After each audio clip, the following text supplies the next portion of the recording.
बेळगावातील हिवाळी अधिवेशनाच्या चौथ्या दिवशी शेतकऱ्यांच्या विविध मागण्यांची पूर्तता करण्यासाठी गुरुवारी मोठ्या प्रमाणावर आंदोलन रॅली आयोजित केली जात आहे.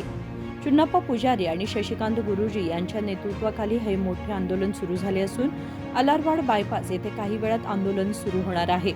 शेतकऱ्यांच्या आंदोलनाजवळ पोलीस कडेकोट बंदोबस्त ठेवण्यात आलाय.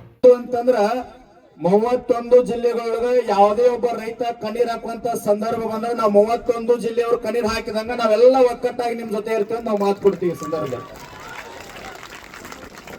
ಎಸ್.ಎ. ಖಾದ್ರಿ ಅವರು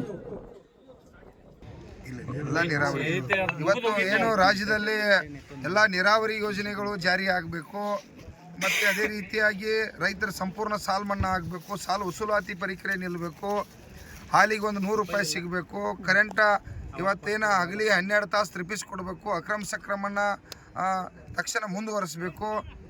ಇದೇ ರೀತಿಯಾಗಿ ನಾಡಿನ 31 ಜಿಲ್ಲೆಗಳ ಜ್ವಲಂತ ಸಮಸ್ಯೆಗಳ ಬದಲು ಇವತ್ತು ಗಂಭೀರವಾಗಿ ಸರ್ಕಾರ ಗಮನ ಹರಿಸಬೇಕು.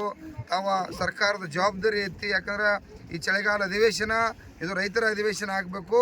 ಇಲ್ಲಿ ಬಂದಿರತಕ್ಕಂಥ ರೈತರಿಗೆ ಸಮಸ್ಯೆ ಬಗೆಹರಿಸಿ ರೈತರಿಗೆ ಸಹಕಾರ ಮಾಡಬೇಕು. ಇಲ್ಲ ಅಂತಂದರೆ ಇಲ್ಲಿ ಆಗ್ತಕ್ಕಂಥ ಅನಾಹುತನ್ನು ಇವತ್ತು ಸರ್ಕಾರ ಹೊರಬೇಕಾದ್ರೆ ಸರ್ಕಾರಕ್ಕೆ ಎಚ್ಚರಿಕೆ. ಈ ಬಾರ್ಕೋಲ್ ಚಳವಳಿ ಬೇರೆ ನಡೆಸಿದ್ರಿ ಸರ್, ಇದ್ರ ಬಗ್ಗೆ ಬಾರ್ಕೋಲ್ ಚಳವಳಿ ಸರ್ಕಾರಕ್ಕೆ ಎಚ್ಚರಿಕೆ ಮೂಡಿಸೋ ಸಂಬಂಧ. ಯಾಕಂದ್ರೆ ಅರ್ಧ ಗಂಟೆಗೆ ಒಬ್ಬ ರೈತ ಆತ್ಮಹತ್ಯೆ ಮಾಡ್ಕೋತಾನು, ರೈತರ ಸಂಕಷ್ಟದಾಗದಾರನ್ನು ಗೊತ್ತಿದ್ದು ಕೂಡ ಸರ್ಕಾರ ರೈತರ ಬದಲು ಕೇಂದ್ರ ಸರ್ಕಾರ ಇಲ್ಲ ರಾಜ್ಯ ಸರ್ಕಾರ ಇವ್ರಿಗೆ ಯಾರಿಗೂ ಕೂಡ ಗೌರವವಿಲ್ಲ.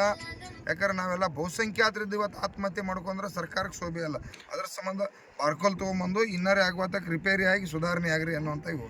ಓಕೆ, ನಿಮ್ಮ ಮನವಿನ ತಗೊಳಕ್ಕೆ ನಿಮ್ಗೆ ಯಾರು ಬರ್ಬೇಕಂತೈತ್ರಿ? ಈಗ ರಾಜ್ಯದ ಮುಖ್ಯಮಂತ್ರಿನೇ ಬರಬೇಕು. Okay sir. Vinod Kolkar, KMM Marathi, Belgaum.